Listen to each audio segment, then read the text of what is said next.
سپہر کے 3 بجے ہیں۔ السلام علیکم، یہ ریڈیو پاکستان ہے۔ عامر ہاشمی سے خبریں سنیے۔ پہلے اہم خبروں کا خلاصہ۔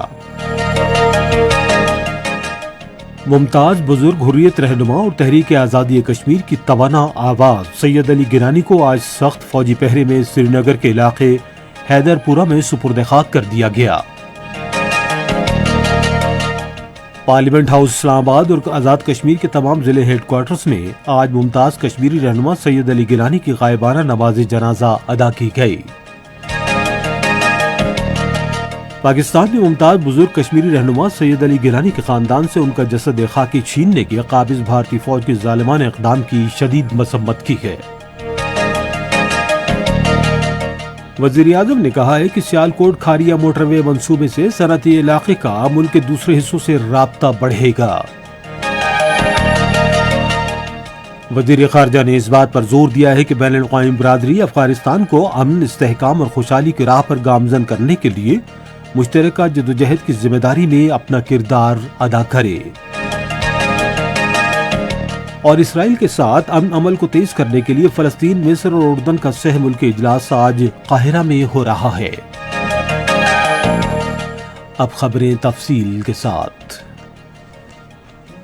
سے آزادی حاصل کرنا یہ ہمارا پیدائشی اور بنیادی حق ہے۔ اس کو آپ چاہے 8 لاکھ کے بجائے آپ ساری جو ہندوستان کی فوج ہے وہ ساری فوج آپ کشمیر میں جمع کریں، لیکن آپ جذبہ آزادی کو دبا نہیں سکتے۔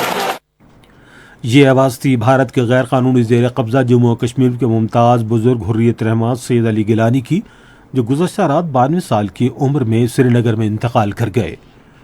انہیں آج صبح سویرے سری نگر کے علاقے حیدر پورہ میں فوج کے سخت محاصرے کے دوران سپرد خاک کر دیا گیا۔ قابض حکام نے لوگوں کی نقل و حرکت پر سخت پابندیاں عائد کر دیں اور پورے علاقے کا محاصرہ کر دیا گیا۔ اگرچہ سید علی گیلانی اور ان کے خاندان کی خواہش تھی کہ ان کی تدفین سری نگر کے شہداء قبرستان میں کی جائے، لیکن بھارتی حکام نے مقبوضہ کشمیر کے لوگوں کی طرف سے اشتعال کے خطرے کے پیش نظر انہیں وہاں سپرد خاک کرنے کی اجازت نہیں دی۔ انتہائی کم تعداد میں لوگوں کو ان کے نماز جنازہ میں شرکت کرنے کی اجازت دی گئی، جن میں زیادہ تر ان کے قریبی عزیز شامل تھے۔ ممتاز کشمیری رہنما سید علی گیلانی کی غائبانہ نماز جنازہ آج پارلیمنٹ ہاؤس اسلام آباد میں ادا کی گئی۔ نماز جنازہ میں صدر مملکت ڈاکٹر عارف الوی، چیئرمین سینٹ صادق سنجرانی، آزاد جموں کشمیر کے صدر اور وزیر اعظم کے علاوہ ارکان اسمبلی نے شرکت کی۔ آزاد جموں کشمیر بھر کے ضلعی صدر مقامات پر آج بزرگ کشمیری رہنما سید علی گیلانی کی غائبانہ نماز جنازہ ادا کی گئی، جبکہ مظفر آباد میں غائبانہ نماز جنازہ آج شام 5 بجے یونیورسٹی گراؤنڈ میں ادا کی جائے گی۔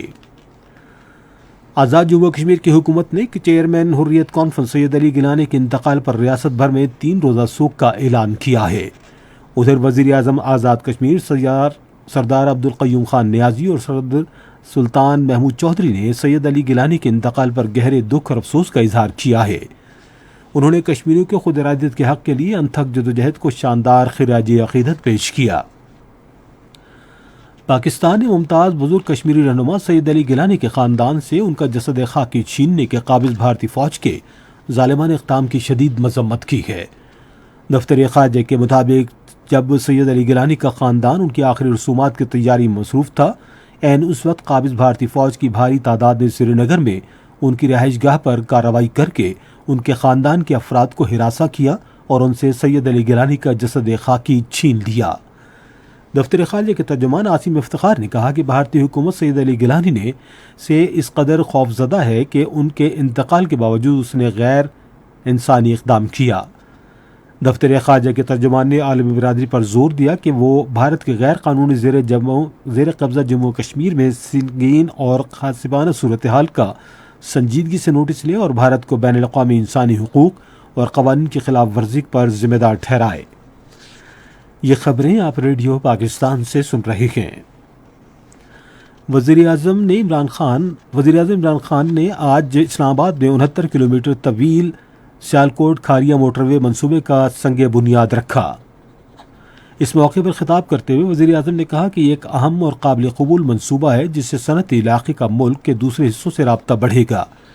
وزیر اعظم نے کہا کہ یہ منصوبہ ملکی دولت میں اضافے اور غیر ملکی قرضوں کی واپسی کے لیے صنعتی شعبے کو مراد کی فراہمی میں اہمیت کا حامل ہے۔ وزیر اعظم نے موٹر وے کے منصوبے میں نجی شعبے کی شمولیت کو سراہتے ہوئے کہا کہ اس سے حکومت کو وسائل کا رخ دوسرے شعبوں کی جانب موڑنے میں مدد ملے گی۔ اس سے پہلے مواصلات کے وزیر مراد سعید نے گزشتہ 3 برسوں کے دوران مکمل کیے گئے سڑکوں کے منصوبوں کا تفصیلی جائزہ پیش کیا۔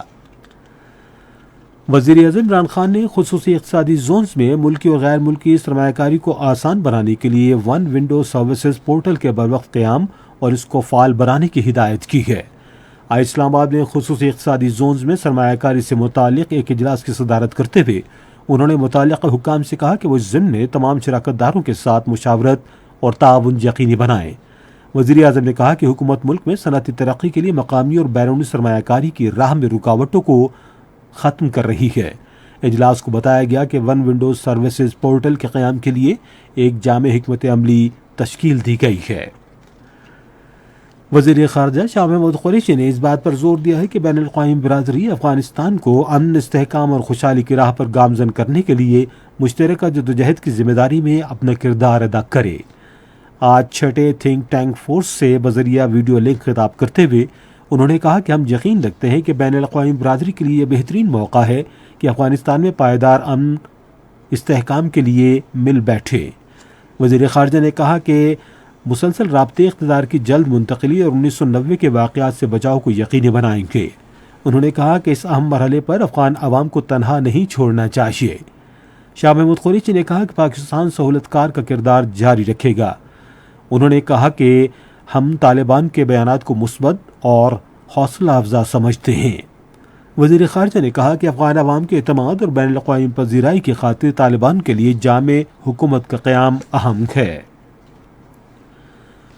وزیر داخلہ شیخ رشید نے کہا ہے کہ افغانستان کے ساتھ چمن کی سرحد بعض خطرات کے باعث کچھ دن کے لیے بند کی جا سکتی ہے۔ آج اسلام آباد میں صحافیوں سے گفتگو کرتے ہوئے انہوں نے کہا کہ ہماری فورسز سرحد پر موجود ہیں اور ملک کی سلامتی کے لیے خدمات دینے والے سیکیورٹی اداروں پر ہمیں فخر ہے۔ وزیر داخلہ نے کہا کہ پاکستان افغانستان میں امن و استحکام کا خواہاں ہے، کیونکہ افغانستان میں امن پاکستان میں امن کے لیے اہم ہے۔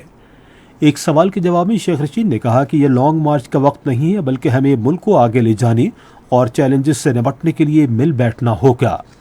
انہوں نے کہا کہ حزب اختلاف قانون کے دائرے میں رہ کر لانگ مارچ کر سکتی ہے، تاہم کسی کو بھی ملک میں امن و امان کی صورتحال سے کھیلنے کی اجازت نہیں دی جائے گی۔ افغانستان میں طالبان کابل کا کنٹرول سنبھالنے کے 2 ہفتے بعد آج اپنی نئی حکومت کا اعلان کرنے کی تیاری کر رہے ہیں۔ اہم طالبان رہنما احمد اللہ متقی نے سوشل میڈیا پر کہا کہ کابل کے صدارتی محل میں ایک تقریب کا اہتمام کیا جا رہا ہے۔ انہوں نے کہا کہ توقع ہے کہ طالبان کے سپریم لیڈر ہیبت اللہ اخندزادہ ملک میں سربراہ اعلیٰ ہوں گے اور صدر یا وزیر اعظم ان کے احکامات کے تحت ہی ملک کا نظام چلائیں گے۔ امریکہ کے جوائنٹ چیفز آف سٹاف کے چیئرمین جنرل مارک ملے نے امکان ظاہر کیا ہے کہ امریکہ طالبان کے ساتھ انسداد دہشت گردی کی کارروائیوں کے لیے کام کر سکتا ہے۔ انہوں نے ان خیالات کا اظہار وزیر دفاع لوئڈ آسٹن کے ساتھ ایک نیوز کانفرنس میں کیا۔ اس موقع پر امریکی وزیر دفاع نے کہا کہ امریکہ اس معاملے پر طالبان کے ساتھ قریبی رابطے میں ہے۔ اسرائیلی فوج نے مقبوضہ مغربی کنارے میں رملہ کے قریب ایک اور فلسطینی کو شہید کر دیا۔ مصر کے دارالحکومت قاہرہ میں آج فلسطین، مصر اور اردن پر مشتمل 3 ملکی اجلاس کا انعقاد ہو رہا ہے، جس کا مقصد اسرائیل کے ساتھ امن عمل کو تیز کرنا ہے۔ فلسطین کی تحریک آزادی کی انتظامی کمیٹی کے رکن عزام الاحمد نے ایک انٹرویو میں کہا کہ اجلاس میں 2 ریاستی حل کے اصولوں کے تحفظ پر تبادلہ خیال کیا جائے گا، جو اسرائیل کی جانب سے آباد کاری کے مسلسل اقدامات کی وجہ سے خطرات کا شکار ہے۔ ریڈیو پاکستان اپنے قومی پروگرام میں آج تیسرے پہر 4:05 پر ممتاز شاعر احمد راہی کی برسی سے متعلق فیچر پروگرام نشر کرے گا۔ موسم محکمہ موسمیات کی پیشگوئی کے مطابق آئندہ 12 گھنٹے کے دوران سندھ اور شمالی بلوچستان میں تیز ہوائیں چلنے اور گرج چمک کے ساتھ بارش کا امکان ہے۔ کہیں کہیں موسلادھار بارش بھی متوقع ہے۔ ملک کے دیگر علاقوں میں موسم گرم اور مرطوب رہے گا۔ آج ریکارڈ کیا گیا بعض شہروں کا درجہ حرارت: Islamabad 35 degree centigrade, Lahore 32، Karachi 37، Peshawar 36، Quetta 31، Muzaffarabad 34، Gilgit 28 اور Murree 23 degree centigrade. Bharat کے غیر قانونی زیر قبضہ جموں و کشمیر میں آج ریکارڈ کیا گیا درجہ حرارت جموں میں 33 ڈگری سینٹی گریڈ، سری نگر، پلوامہ، بارہمولہ 27، اننت ناگ اور شوپیاں 26 اور لیہ 18 ڈگری سینٹی گریڈ۔ اسی کے ساتھ ہی خبریں ختم ہوئی۔ مزید خبروں اور تجزیوں کے لیے آئیے ہماری ویب سائٹ پر radio.gov.pk اور فیس بک کے link radio Pakistan news official پر براہ راست ویڈیو اسٹریمنگ بھی ملاحظہ